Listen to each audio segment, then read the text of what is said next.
Problem, knee pain, joint pains కు ఎటువంటి side effects లేకుండా శాశ్వత పరిష్కారం హోమియో కేర్ ఇంటర్నేషనల్. నేను ముఖ్యమంత్రి కాదు. కాంగ్రెస్ పార్టీ విధానమే ఈవీఎం కాదు, బ్యాలెట్ మీద ఎన్నికలు పోవాలని కాంగ్రెస్ పార్టీ విధానము. కాంగ్రెస్ పార్టీ కార్యకర్త నుంచి ఏఐసిసి అధ్యక్షుడి వరకు ఈ దేశంలో జరిగే ఎన్నికలు బ్యాలెట్ పేపర్ ద్వారా జరగాలనేది మా పార్టీ విధానము. ఎవరమైనా ఆ విధానానికి కట్టుబడి ఉంటాం, అది మా పార్టీ విధానం.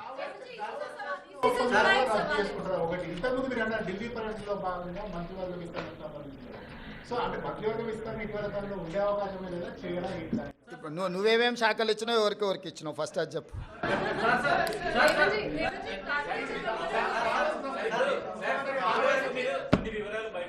విచారణ చేయమంటారా అని అంటున్నారు.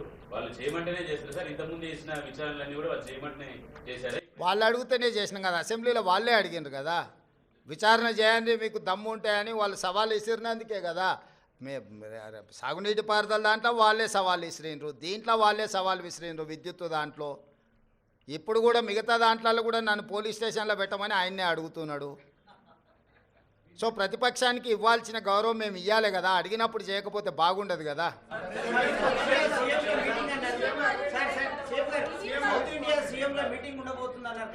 ఇప్పటికాడికైతే దీనికి మహారాష్ట్ర ఓటమి మీద మాట్లాడుతూ కేంద్ర మంత్రి కిషన్ రెడ్డి ఇక్కడ జనాలు నమ్మలేదు, మహారాష్ట్రలో కూడా కాంగ్రెస్ హామీలను నమ్మలేదు కాబట్టి లేదు ఇన్ని రోజులు తిరిగిన పైసలు వేస్ట్ అయిపోయినాయి, తిరిగిన పెట్రోల్ వేస్ట్ అయిపోయిందని చెప్పి వాళ్ళు. కిషన్ రెడ్డి గారికి ఒక విషయం స్పష్టంగా మీరు చెప్పండి, మీ ద్వారా నేను కూడా చెప్తాను. ఈ దేశంలో 2 లోక్సభ ఎలక్షన్స్ జరిగినాయి. లోక్సభ ఎలక్షన్లు అనేటివి ప్రధానమంత్రికి సంబంధించిన ఎన్నికలు. ఒకటి కేరళ వాయనాడులో ప్రియాంక గాంధీ, 2 నాందేడ్లో మహారాష్ట్ర. మహారాష్ట్ర మేము గెలిచినామని గొప్పలు చెప్పుకొని జబ్బలు జరుచుకుంటున్నాడు కిషన్ రెడ్డి అక్కడ. ఈ 2 పార్లమెంట్లల్లో నరేంద్ర మోడీని ఓడించి అక్కడి ప్రజలు రాహుల్ గాంధీ నాయకత్వాన్ని, మల్లికార్జున్ ఖర్గే నాయకత్వాన్ని బలపరిచినరు.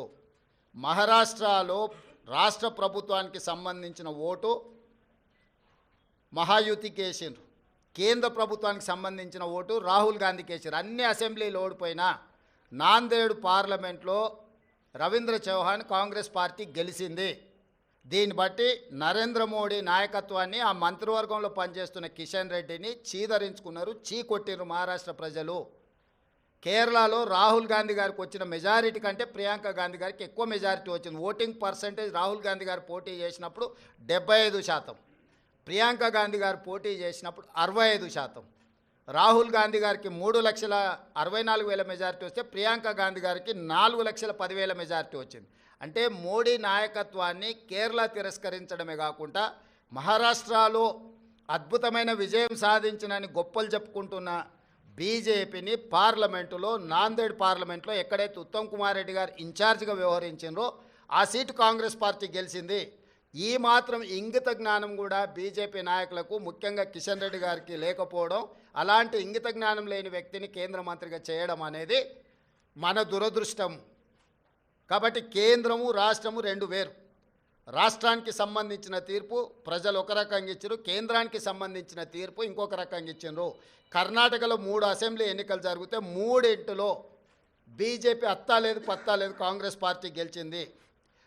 వెస్ట్ బెంగాల్లో 6 అసెంబ్లీలు జరిగితే ఒక్క సీట్లో కూడా నాకు తెలిసినంత వరకు బీజేపీకి డిపాజిట్ కూడా రాలేదు, ప్రతిపక్ష పార్టీలు గెలిచినాయి.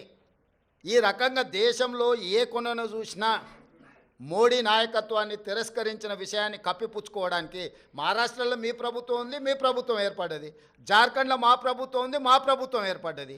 మహారాష్ట్రలో మీకు కొన్ని సీట్లు పెరిగినాయి, జార్ఖండ్లో మాకు కొన్ని సీట్లు పెరిగినాయి. ఇందులో ఏంది గొప్ప, ఏంది వాళ్ళు సాధించింది? ఎందుకు సంబరాలు చేసుకుంటారో నాకైతే అర్థం కాలే.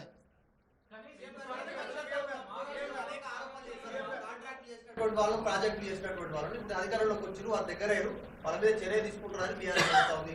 మెగా ఇంజనీరింగ్ కృష్ణారెడ్డి, సుఖిశాల రిటైనింగ్ వాళ్ళు బ్లాక్ లిస్ట్ లో పెట్టాల్సింది, వాళ్ళకే మళ్ళీ టెండర్లు కట్టబెడుతున్నారు. అవును, అంతకుముందు వాళ్ళు టీవీ 9 ఏబిఎన్ నిషేధించారు, నీకు గుర్తుందా? తెలంగాణ వచ్చిన వెంబడే. ఇప్పుడు ఏం చేద్దాం చెప్పు. ప్రజాస్వామ్యంలో ప్రతిదానికి ఒక విధానం ఉంటుంది. వాడోడో ఎల్లయ్య పుల్లయ్య బోడిగాడు ఏదో చెప్పిండని చెప్పి అట్లా వ్యవహరించదు ప్రభుత్వం. ఏది వ్యవహరించాలన్నా రాజ్యాంగ పరిధికి లోబడే వ్యవహరిస్తుంది. ఇవాళ విచారణ వచ్చిన దానికి విచారణ ఎదుర్కోకుండా ఏందేందో వాదనలు తీసుకొస్తారు. ఒక్కటి పిచ్చిగా ఒకటి క్లారిటీ పెట్టుకో, సైకో రామ్ అంటే తెలుసు కదా, అంతే.